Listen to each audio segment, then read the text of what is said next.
Ms. Speaker. Thank you very much for pointing out. Thank the opposition for doing its job.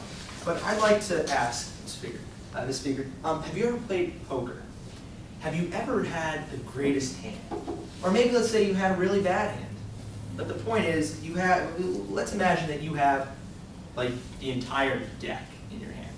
Right? That's what the free market is. If you have the free market on your side, you pretty much have the whole deck in your hands. Now, I'm going to start off by going against the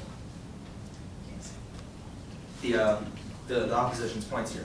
All right. The first one being that it is a single-handedly bad idea to go against make a unilateral action.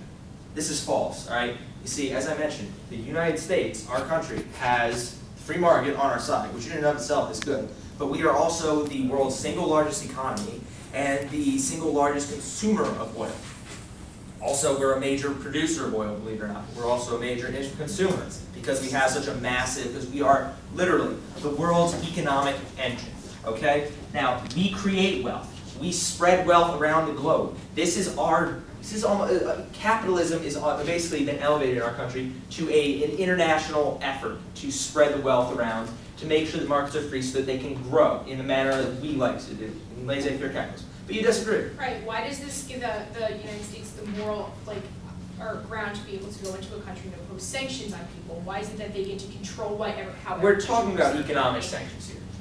In this case, I mean, an economic sanction would probably be, well, if you're going to have a nationalized oil industry, that means we're not going to be trading with, we're not going to be purchasing your oil, we're going to be prohibiting some investment, maybe closing an embassy and stuff like that. All right, this is how we go about doing the best possible thing, which is our humanitarian, capitalistic message. All right, and besides that, on to the next point here about the difficulty to achieve these the sanctions and how we're literally creating a front line where we really don't need to make one. Right? The problem with this is that one, all right, this is in our best interest. We have to do this. All right? If we're going to stand by idly and allow just any country to go in, nationalize the assets of of a company which operates in the United States, you've got a problem there because you're creating a precedent that one,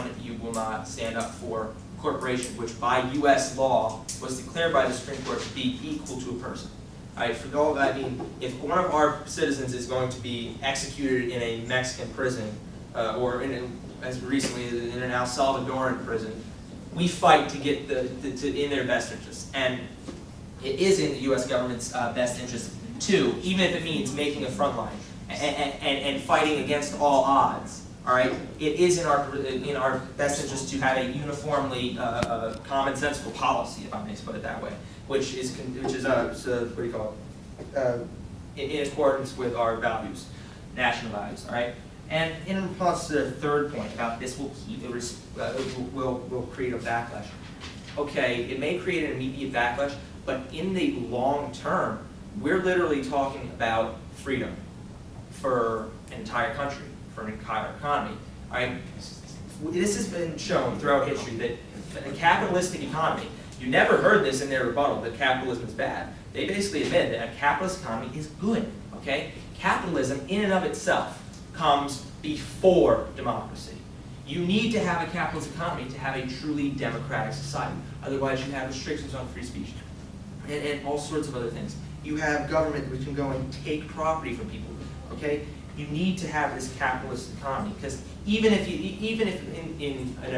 for a few months you have maybe some hippies in Seattle throwing rocks at police at a World Trade Organization conference, in the long term you're creating a better world, and that's what we're all about. That's what the United States is all about, and we know that the best way to do this is through laissez-faire capitalism. Okay, but I'm going to go case side now. Okay, and remind everybody that.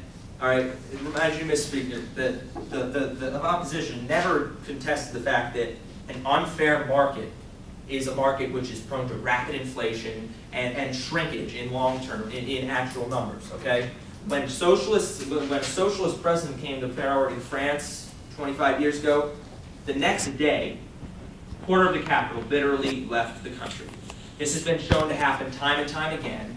and it's been shown to create problems in supply lines. But you disagree. How is imposing sanctions going to change companies to move to privatization rather than just, like, how is it going to make sure change even happens? Imposing sanctions will, as I mentioned before, force other countries to reckon with the fact that the United States, as one, the breadbasket of the world, the largest economic engine in the world, literally the backbone of the world economy, which is trying to do whatever means possible to assure that the entire world can benefit from free transit of money and wealth and labor throughout the world, will indeed be promoting free business. Sanctions will force these people to come to the table and talk. They'll force concessions. It'll definitely, if at very least it doesn't force a total free market in that country, at least a partial free market in regards to the oil company, okay, it will get justice for the U.S. corporations, which were operating and were thus wrong in that country in which they were operating as the oil industry was nationalized.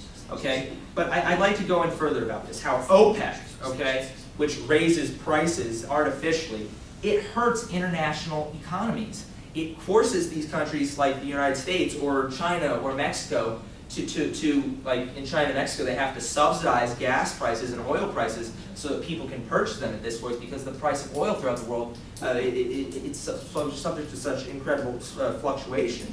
Right now, OPEC is planning to cut production because they think it's too low.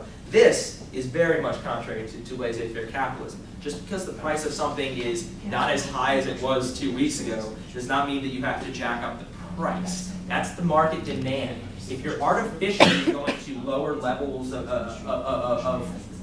artificially raise the price of something, you're going to cause inflation, and that's going to cause a ripple effect throughout the world. And